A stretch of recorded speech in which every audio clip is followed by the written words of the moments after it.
Maharashtra TV news, आवाज सर्वसामान्यांचा। Breaking news. कुरखळी येथील रास्तभाव दुकान चालक जगदीश भास्कर मोरे याच्या विरुद्ध चौकशी करून योग्य ती कारवाई करण्याबाबत निवेदन।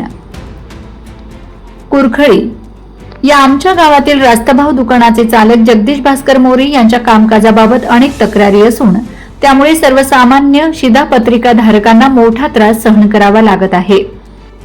खालील बाबींकडे आपले लक्ष वेधू इच्छितो। शिधापत्रिका धारकांना निकृष्ट दर्जाचे तांदूळ व गहू वितरित केले जातात। शासनाने निर्धारित केलेल्या प्रमाणापेक्षा कमी धान्य दिले जाते। डिजिटल पावती देणे बंधनकारक असताना त्याऐवजी हाताने लिहिलेल्या डमी पावत्या दिल्या जातात, ज्यामुळे व्यवहारात पारदर्शकता राहत नाही। या प्रकारांमुळे शासनाच्या सार्वजनिक वितरण प्रणालीबाबत ग्रामस्थांमध्ये असंतोष निर्माण झाला असून लाभार्थ्यांचे आर्थिक व सामाजिक नुकसान होत आहे। त्यामुळे आमची मागणी आहे की संबंधित रास्तभाव दुकानाची सखोल आणि निष्पक्ष चौकशी करण्यात यावी। तक्रारीत सत्य आढळल्यास संबंधित दुकानदारावर नियमानुसार कठोर प्रशासकीय व कायदेशीर कारवाई करण्यात यावी। ग्रामस्थांच्या हिताचा विचार करून संबंधित रास्तभाव दुकानाचा परवाना रद्द करून ते दुकान पात्र व प्रामाणिक व्यक्ती संस्थेकडे देण्यात यावे।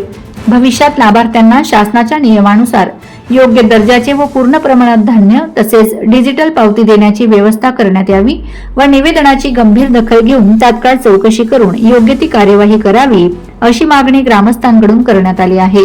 वंदे महाराष्ट्र टीव्ही मीडिया प्रतिनिधी शोभा पाटील, शिंदखेडा। नमस्कार, मी सामाजिक कार्यकर्ता सागर पवार। आज शिरपूर तालुक्यातील कुरखळी गावामध्ये एक घटना घडली।